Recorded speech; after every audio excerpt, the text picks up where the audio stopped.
जय श्री राम। आप सभी का जीवन मंगलमय हो।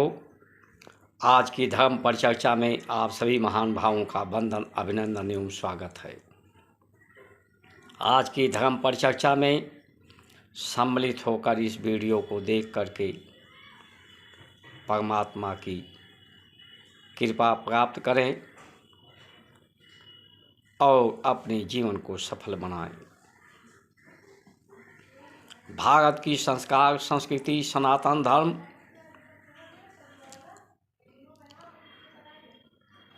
दर्द ही दवा है।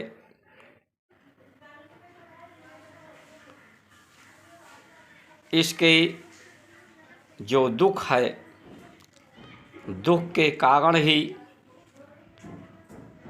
दुख का स्वरूप ही संसार और सृष्टि है। इस दुख के द्वारा ही दुख का निवारण, इसी को करुणा निधान परमात्मा का नाम गुणातीतम, जो संसार के गुण है, जो अवगुण पैदा करने वाले हैं, इन गुणों के प्रभाव से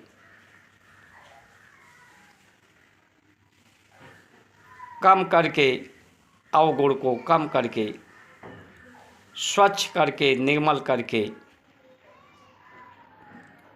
अपने व्यय को कम करके आदान प्रदान की जो स्थिति है, हर्षत बरसत सब दिखें, करसत दिखे न कोई। यहाँ की जनता सुभग और राजा सूर्य की जैसे होने की बात कही गई है। जिस तरह से सूर्य जलाशयों से जल वाष्पोत्सर्जन के द्वारा ले लेते हैं, उसे कोई नहीं देखता, लेकिन उसे बरसते हुए सब देखते हैं, देखकर हर्षित होते हैं। जिस तरह से फूलों से मधुमक्खियाँ रस को चूसकर शहद बना देती हैं, लेकिन फूलों पर उसका कोई प्रभाव नहीं पड़ता। ये हमारे यहाँ आदान प्रदान की परंपरा रही।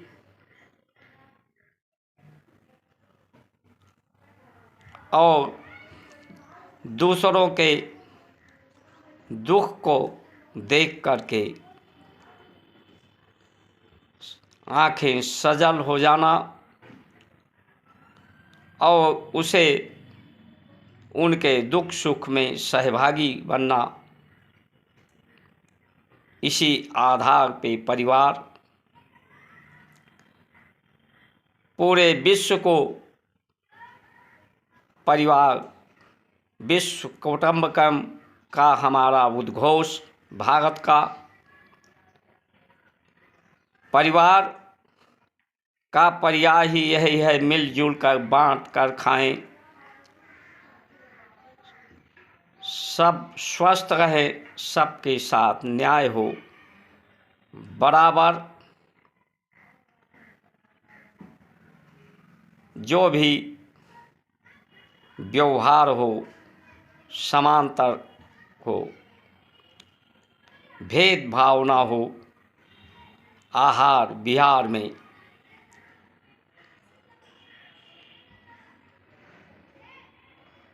सबको दाता बनाया जाए, प्रदाता होने का अनुभव कराया जाए।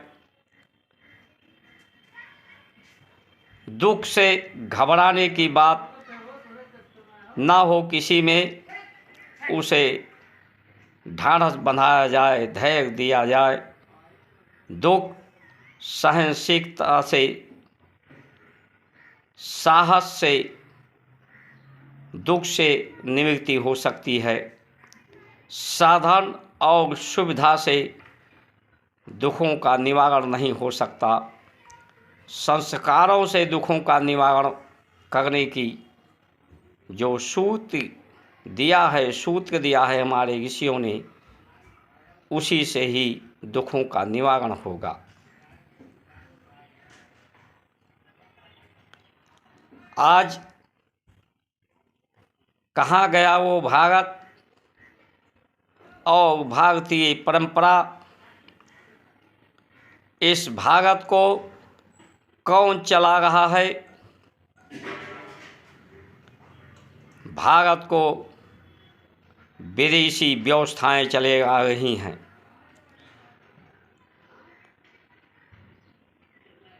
विदेशी नीतियों पर भारत चल रहा है। मुगलों के और अंग्रेज़ों के नीतियों पर देश चल रहा है।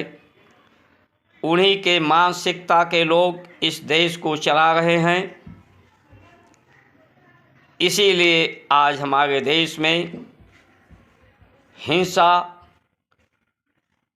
उग्रता, चाहे किसान आंदोलन हो, उदंडता, प्रतिद्वंद्वता बढ़ती जा रही है। बीमारी और व्यय को परोस करके लोग बेरोजगार की बात करते हैं। ये जो मछली हैं वो जल को साफ करने के लिए परमात्मा ने बनाया है, निर्मल करने के लिए। जिस जल में रहती हैं उसको ऑक्सीकृत कर देती हैं। जो मुर्गे हैं, बकरी हैं,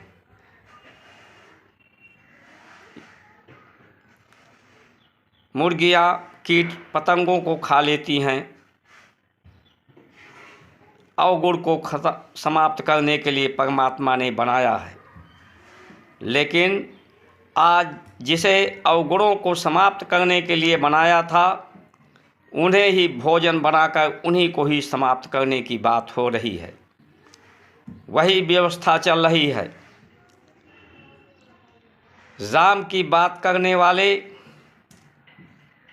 जो बात कर रहे हैं राम की, कृष्ण की, शंकर की, ऐसा लगता है कि उनके मुख से शोभा नहीं है कि वो उनकी बात करें, शोभायमान नहीं है वो। राम ने न्याय के लिए अपने घर बार राज दरबार को छोड़ा, सुख सुविधा को छोड़ा, यहाँ तक गर्भवती अपनी पत्नी सीता को न्याय के लिए ही वनवास भेज दिया था। भाई भी उनके ऐसे थे जो सुख सुविधा को त्याग करके तपस्या में लगे थे, जनता जनार्दन के दुखों को निवारण करने के लिए, न्याय करने के लिए। आज लोगों में जो इस देश को चला रहे हैं, चलाने के प्रयास में हैं, उनमें ना राम का चरित्र है, ना उनका चिंतन है, ना कृष्ण का चिंतन है। कृष्ण ने भी एक नारी को नग्न करने के कारण ही जो लोग नग्न कर रहे थे उन्हें भी, और जो लोग मूक दर्शन बने हुए थे उसका विरोध नहीं कर रहे थे उन्हें भी, चाहे वो गुरु ही रहे हों, पिता ही रहे हों, परिवार के ही अंश रहे हों, उन्हें उनके शरीर को निष्प्रयोगी हो गया था उनका जीवन, इसलिए उन्हें समाप्त करने की बात कही।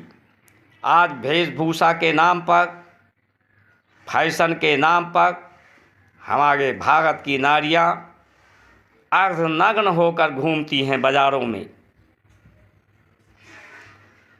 खान पान की व्यवस्था जो है गैर भारतीय है। चाहे शराब हो, चाहे सिगरेट, बीड़ी, तंबाकू हो, चाहे ये प्रोसेसिंग करके खाद्य पदार्थ जो 50% बाज़ार में उपलब्ध है। ये व्यय भी बढ़ाते हैं। वही आलू जो किसान पैदा करता है तो उसे 5-6 रुपये किलो मिलती हैं। वही जब चिप्स बिकता है बाज़ार में, आलू का चिप्स, तो उसका 1000 रुपये किलो दाम हो जाता है और वो बीमारी भी फैलाता है। इसी तरह से बिस्कुट, नमकीन, डबल रोटी, ये मांस, मदिरा, अंडे, इनका जब प्रोसेसिंग हो जाता है तो उनका दाम बढ़ जाता है, महंगाई बढ़ जाती है। इस पर सरकार ध्यान नहीं देती। वही मिठाई के दुकानों पर दूध का रूप बिगाड़ करके खोआ, पनीर बनाया जाता है। उसके कई गुने दाम हो जाते हैं, व्यय बढ़ जाता है और बीमारी बढ़ जाती है। 50% लोग प्रोसेसिंग फूड को अपने जीवन में अपना रहे हैं, व्यय को बढ़ाकर बीमारी बढ़ा रहे हैं। सरकार का काम, श्रेष्ठ होने का काम, लोगों को स्वस्थ रखना है। ऐसे आहार, व्यवहार, वेशभूषा से बचाना है जो उनके स्वास्थ्य के लिए हानिकारक हो, जो उनके लिए अन्यायकारी हो। किसानों को, किसान का बजट निरंतर कम किया जा रहा है। चाहे गन्ना का बीज हो, 2014 के समय जो अनुसंधान गन्ने के बीज पर हुआ था वो अभी पूर्ण रूप से किसानों तक नहीं पहुंच पाया है। 5% किसानों तक वो बीज पहुंच पाया है, जबकि उसके जो अनुसंधान होते हैं उसका असर 10 वर्ष तक होता है। इसी तरह से जो बीज हैं, चाहे धान के, गेहूं के और चीज़ों के, उनके भी जो अनुसंधान होते हैं किसान तक पहुँचते पहुँचते वो अनुसंधान का असर समाप्त हो जाता है, तब किसान तक पहुँचता है। किसान का डीजल का जो गवर्नमेंट 30-35% टैक्स लेती है, कुल मिलाकर उसका व्यय बढ़ रहा है। केमिकल खादों का, दवाइयों का, मजदूरी का, उनके शिक्षा का, दवाओं का व्यय बढ़ता जा रहा है। तो हम व्यय की बात ही क्यों करें, आय की बात ही क्यों करें, जब हमारे ऋषियों ने आय को कम करने की बात कही है। सीमित संसाधनों, सीमित आहार, स्वल्प आहार की बात की है। ये सिर्फ विदेशी नीतियों पर हमारा देश चल रहा है। भारत को एक चरागाह बना रखा है, इसे चरने की व्यवस्था लोग बना रहे हैं। जो अंग्रेज़ों के समय, मुग़लों के समय इसको चारा बनाया गया था भारतीय भाइयों को, आज भी भाई को चारा बनाया जा रहा है। ये किसानों के ऊपर एक भाई से भाई को लड़वाया जा रहा है। जवान और किसान को आमने सामने खड़ा कर दिया गया है। भाई ही लड़ा रहा है। ये उग्रता,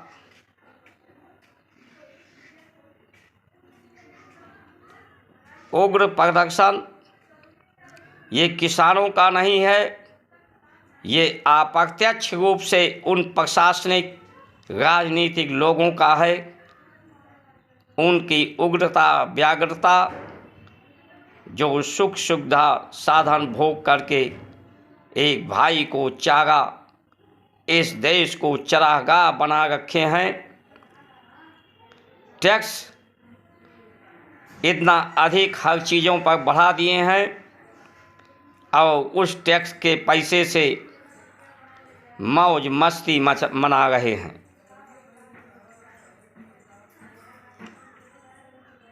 तो ये नहीं चलेगा। भारत अभी पूर्ण रूप से स्वतंत्र नहीं हुआ है। भारत की परंपराएं को पुनः इसका उत्थान करके संस्थापित करना होगा। और ये क्रांति आंदोलन तो होना चाहिए, लेकिन आंदोलन का जो स्वरूप है अहिंसा के मार्ग से होना चाहिए। सभी देशवासियों को अपनी व्यय 10% करना चाहिए। कम से कम बाज़ारों के तरफ ये जो शिक्षा है, इस शिक्षा से सिर्फ धन कमाने का एक श्रेय शिक्षा है। इससे उत्तम चरित्र और चिंतन और सहनशीलता सामर्थ्य बढ़ाने के लिए शिक्षा नहीं है। इसलिए आप सभी महानुभाव इस शिक्षा को छोड़िए, अंग्रेजी शिक्षा को। ये जो प्रोसेसिंग खाद्य पदार्थ है इसका मोह त्याग करिए। ये आपका व्यय बढ़ाने वाला है, आपको बीमार करने वाला है। वही टमाटर बाजार में 5-10 रुपये किलो मिलता है, वही टमेटो सॉस बना करके कई लाख गुना दाम लिया जाता है, जो बीमार करता है। यहाँ के लोगों की मत भ्रम हो गई है, बुद्धि भ्रष्ट हो गई है, पद भ्रष्ट हो गए हैं लोग। आखिर इसका कारण क्या है? न्यायालयों में मुकदमे बढ़ते जा रहे हैं, बीमारियां बढ़ती जा रही हैं, लोगों में व्याग्रता उदंडता बढ़ती जा रही है, प्रतिद्वंद्विता बढ़ती जा रही है। इसका मूल रूप से कारण है कि इन्होंने भ्रम करके आपको सुख सुविधा साधन के द्वारा सुखी होने का जो अनुभव कराया है, ये इस माध्यम से आप सुखी नहीं हो सकते। भारत की संस्कार संस्कृति परंपराओं के द्वारा ही आपके दुखों का निवारण होगा। उसी वेशभूषा भोजन भाषा को अपनाकर और फलाहार बढ़ाइए, फल वाले वृक्ष लगाइए, दूध श्वेत क्रांति लाइए। यही आपके स्वास्थ्य के लिए आपको आयुष्मान करने वाली है। इसलिए आज जो गांव बाजारों पर निर्भर हो रहा है, ये जानबूझकर इन षड्यंत्र के तहत इसको आधारित किया गया है। वास्तव में ये विदेशियों की ये नीति है कि आपको आत्मनिर्भर ना बनने दिया जाए, आपको मानसिक रूप से, आर्थिक रूप से, आध्यात्मिक रूप से सदैव गुलाम बनाए रखा जाए। और यहाँ पर हिंसा बढ़ती रहे, आपस में लोग लड़ते मरते रहें, मारते रहें, और उन्हें विदेशों को अधिक से अधिक धन सुख सुविधा प्राप्त होती रहे। इसलिए हमें सुख सुविधा के साधन के त्यागना होगा। साधना को बढ़ाना होगा, अपने इंद्रियों को साधना होगा। इन कामनाओं वासनाओं के प्रति सचेत होना होगा। ये सदैव दुख ही देती हैं और यही इंद्रियां ही गुलाम बनाती हैं।